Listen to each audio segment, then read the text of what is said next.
वित्त मंत्रालय G20 summit के एजेंडों को लेकर साल भर से विचार विमर्श कर रहा है और इसमें क्रिप्टो करेंसी की डार्क अनसर्टेन दुनिया को प्रमुखता से उठाता रहा है। हालांकि भारत ये जानता है कि इस डिजिटल करेंसी की दुनिया को टालना टेक्नोलॉजिकल डेवलपमेंट को रोकने जैसा होगा, इसलिए भारत इसे लेकर ग्लोबल लेवल पर एक कॉमन फ्रेमवर्क बनाए जाने पर जोर देता आया है।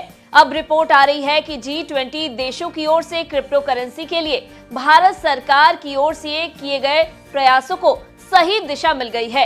आइए जानते हैं क्या है क्रिप्टो रेगुलेशन को लेकर बड़ी अपडेट। नमस्कार, मैं हूं डॉक्टर तन्वी सिन्हा और आप देख रहे हैं बिस्तक। भारत को एक बड़ी जीत मिली है। भारत G20 समिट में भाग लेने वाले सदस्य देशों को ये समझाने में सफल रहा है कि क्रिप्टो करेंसी को इस समिट के एजेंडों में शामिल होना चाहिए। भारत के सॉलिड आर्गुमेंट्स के बाद और कुछ देशों की शुरुआती झिझक के बावजूद अधिकांश देश इस पर चर्चा के लिए सहमत हो गए हैं। मतलब यही निकलता है कि G20 देश क्रिप्टो एसेट्स को रेगुलेट करने के लिए ग्लोबल फ्रेमवर्क यानी वैश्विक ढांचे को बनाए जाने पर सहमत हो गए हैं। दरअसल इसको लेकर IMF और FSB यानी फाइनेंशियल स्टेबिलिटी बोर्ड ने इसके लिए संश्लेषण पत्र तैयार कर लिया है। इसके साथ इसके लिए एक व्यापक ढांचा भी विकसित कर लिया गया है। हालांकि इस विषय पर बाकी डिटेल चर्चा G20 बैठक में होगी। सूत्रों ने बताया कि भारतीय G20 प्रेसिडेंसी ने एक सामान्य फ्रेमवर्क बनाने का रिकमेंडेशन दिया है ताकि ऋण के संकट का समाधान किया जा सके। इस रिकमेंडेशन में फ्रेमवर्क के बाहर से श्रीलंका के समर्थन के साथ साथ जामीबिया, घाना और इथियोपिया जैसे देशों की डेट संकट की भी बात है। बता दें, क्रिप्टो करेंसी ने पिछले कुछ समय में काफी पॉपुलैरिटी हासिल की है। इंटरनेट की विशाल दुनिया क्रिप्टो करेंसी के मुफ्त और अनइंटरप्टेड एक्सेस की अनुमति देती है। हालांकि इसके दुरुपयोग और यहाँ तक कि आपराधिक गतिविधियों और टेररिस्ट एक्ट्स में शामिल होने की भी खबरें आई हैं।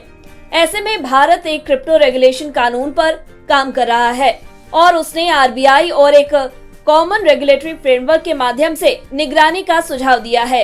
वहीं अगस्त में B20 शिखर सम्मेलन में प्रधानमंत्री नरेंद्र मोदी ने कहा था कि क्रिप्टो करेंसी से जुड़ी चुनौती से डील करने के लिए इंटीग्रेटेड अप्रोच की जरूरत है।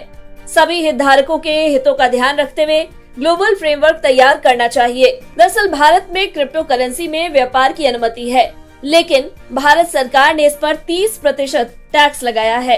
हालांकि ये लीगल टेंडर नहीं है और इसका उपयोग बैंकिंग उद्देश्यों के लिए नहीं किया जा सकता है। भारत 9 और 10 सितंबर को नई दिल्ली में होने वाले G20 शिखर सम्मेलन की मेजबानी के लिए पूरी तरह तैयार है। भारत ने पिछले साल 1 दिसंबर को G20 की अध्यक्षता संभाली थी और देश भर के 60 शहरों में G20 से संबंधित लगभग 20 बैठकें आयोजित कर चुका है।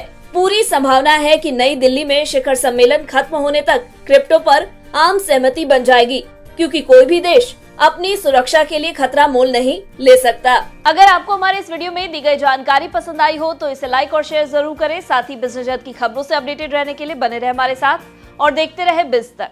बिस्तक आपके लिए लाया है प्रीमियम मेंबरशिप प्रोग्राम, जहां आपको मिलेंगे कई सारे फायदे, जिनमें मार्केट न्यूज़लेटर, लाइव चैट पर आपके सवालों के सबसे पहले जवाब, मार्केट आउटलुक, वीकेंड पर मार्केट स्कैन, एंकर्स के साथ चैट और भी बहुत कुछ। इस प्रीमियम सब्सक्रिप्शन में 3 तरह के प्लान्स हैं, सिल्वर, गोल्ड और प्लैटिनम, जिनकी शुरुआत मात्र 159 रुपए महीने से होती है। इससे जुड़ना भी बेहद आसान है। बिस्तक के YouTube चैनल पर जाएं, ज्वाइन बटन पर क्लिक करें और अपना प्लान सिलेक्ट करें। बस बन गए आप हमारे प्रीमियम मेंबर।